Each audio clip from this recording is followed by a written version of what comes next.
ಸ್ನೇಹಿತರೆ, ಉದ್ಯೋಗ ಬಂಧು ಯೂಟ್ಯೂಬ್ ಚಾನಲ್ಗೆ ಸ್ವಾಗತ. ಹೈಕೋರ್ಟ್ ಆಫ್ ಕರ್ನಾಟಕದಲ್ಲಿ 2022 ಹಾಗೂ 2023ರಲ್ಲಿ ಡ್ರೈವರ್ ಹುದ್ದೆಗಳಿಗೆ ಅರ್ಜಿಯನ್ನು ಕರೆಯಲಾಗಿತ್ತು.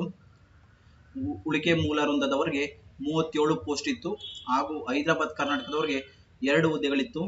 ಅದರಲ್ಲಿ ಯಾರೆಲ್ಲ ಎಕ್ಸಾಮ್ಸ್ ಅನ್ನು ಅಟೆಂಡ್ ಮಾಡಿದ್ರಿ ಅವ್ರದ್ದು ರಿಸಲ್ಟ್ಸ್ ಅನೌನ್ಸ್ ಆಗಿದೆ ಹಾಗೂ ಸಂದರ್ಶನಕ್ಕೆ ಕಾಲ್ ಲೆಟರ್ ಅನ್ನ ರಿಲೀಸ್ ಮಾಡಲಾಗಿದೆ.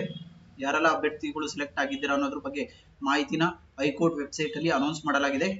ನೀವು ಕೂಡ ವೆಬ್ಸೈಟ್ ಅನ್ನು ಓಪನ್ ಮಾಡಿ ನೋಡಬಹುದಾಗಿರುತ್ತದೆ.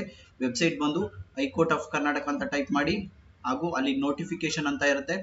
ಅಲ್ಲಿ ರಿಕ್ರೂಟ್ಮೆಂಟ್ ಮೇಲೆ ಕ್ಲಿಕ್ ಮಾಡಿದ್ರೆ ನಿಮ್ಮ ಇಂಟಿಮೇಷನ್ ಲೆಟರ್ ಅಥವಾ ನಿಮ್ಮ ರಿಸಲ್ಟ್ಸ್ ಪ್ರತಿಯೊಂದರ ಮಾಹಿತಿ ಕೂಡ ಸಿಗುತ್ತೆ.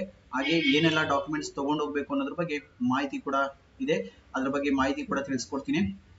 ನಿಮಗೆ ಇಂಟಿಮೇಷನ್ ಲೆಟರ್ ಅಥವಾ ಲಿಂಕ್ ಅನ್ನ ಪ್ರೊವೈಡ್ ಮಾಡಿದ್ದಾರೆ. ನಿಮ್ಮ ಅಪ್ಲಿಕೇಶನ್ ಸಲ್ಲಿಸಬೇಕಾದ್ರೆ ಏನು ಇಮೇಲ್ ಐಡಿ ಅಥವಾ ಮೊಬೈಲ್ ನಂಬರ್ ಅನ್ನ ನೀಡಿರ್ತೀರೋ ಅದಕ್ಕೆ ಲಿಂಕ್ ಅನ್ನ ಸೆಂಡ್ ಮಾಡಿರ್ತಾರೆ. ಆ ಲಿಂಕ್ ಅನ್ನ ಕ್ಲಿಕ್ ಮಾಡಿ ನಿಮ್ಮ ಸಂದರ್ಶನದ ಲೆಟರ್ ಅನ್ನ ಡೌನ್ಲೋಡ್ ಮಾಡ್ಕೊಬೇಕು.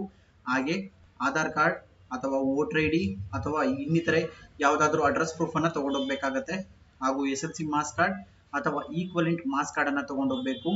ಹಾಗೂ driving licence LMV, heavy passenger motor vehicle ಅಥವಾ ಹೆವಿ ಗೂಡ್ಸ್ ವೆಹಿಕಲ್, ಇಷ್ಟು ಯಾವ್ದು ಡಾಕ್ಯುಮೆಂಟ್ಸ್ ಅನ್ನ ನೀವು ಸಬ್ಮಿಟ್ ಮಾಡಿರ್ತೀರಾ ಅಪ್ಲಿಕೇಶನ್ ಸಲ್ಲಿಸಬೇಕಾದ್ರೆ ಅದನ್ನ ತಗೊಂಡೋಗ್ಬೇಕಾಗತ್ತೆ. ಹಾಗೂ 5 ವರ್ಷಗಳ ಕಾಲ ಎಕ್ಸ್ಪೀರಿಯನ್ಸ್ ಸರ್ಟಿಫಿಕೇಟ್ ಅನ್ನ ಹೈಕೋರ್ಟ್ ಅಪ್ಲಿಕೇಶನ್ ಹಾಕ್ಬೇಕಾದ್ರೆ ಸಲ್ಲಿಸಿರೋ ಡಾಕ್ಯುಮೆಂಟ್ಸ್ ಅನ್ನ ತಗೊಂಡೋಗ್ಬೇಕು. ಹಾಗೆ ಜಾತಿ ಪ್ರಮಾಣ ಪತ್ರವನ್ನ ತಗೊಂಡೋಗ್ಬೇಕಾಗತ್ತೆ. ಹಾಗೂ ಇನ್ನಿತರೆ ರೂರಲ್, ಕನ್ನಡ ಅಥವಾ ಎಕ್ಸ್ ಸರ್ವಿಸ್ ಮ್ಯಾನ್ಸ್ ಏನಾದರೂ ರಿಸರ್ವೇಶನ್ ಅನ್ನ ಮೆನ್ಷನ್ ಮಾಡಿದ್ರೆ ಆ ಸರ್ಟಿಫಿಕೇಟ್ ಅನ್ನ ಕೂಡ ತಗೊಂಡೋಗ್ಬೇಕಾಗತ್ತೆ.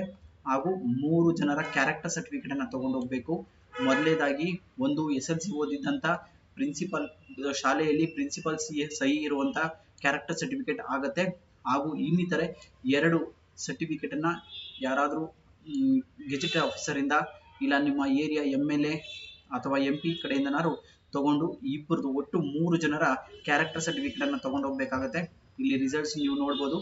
ಪ್ರತಿಯೊಬ್ಬರ ರಿಸಲ್ಟ್ಸ್ ಅನೌನ್ಸ್ ಆಗಿದೆ. ಇಲ್ಲಿ ಟೈಮು ಕೂಡ ಹಾಕಲಾಗಿದೆ. ಮಂಡೇ 1 ಜೂನ್ 2026 10 AM ಹೀಗೆ ಈ ಸಮಯಕ್ಕೆ ಇರುತ್ತೆ. ಕೆಲವೊಬ್ಬರಿಗೆ ಆ ಟೈಮ್ಗೆ ಇರುತ್ತೆ, ಕೆಲವೊಬ್ಬರಿಗೆ 2 ಜೂನ್ಗೆ ಇರುತ್ತೆ, ಹಾಗೆ 3 ಜೂನ್ಗೆ ಇರುತ್ತೆ. ಈ ರೀತಿಯಾದ ಮಾಹಿತಿಯನ್ನು ತಿಳಿಸ್ಕೊಡಲಾಗಿದೆ. ನೀವು ವೆಬ್ಸೈಟ್ ಅನ್ನು ವಿಸಿಟ್ ಮಾಡಿ ಡೌನ್ಲೋಡ್ ಮಾಡ್ಕೊಬೋದಾಗಿರ್ತದೆ. Thank you.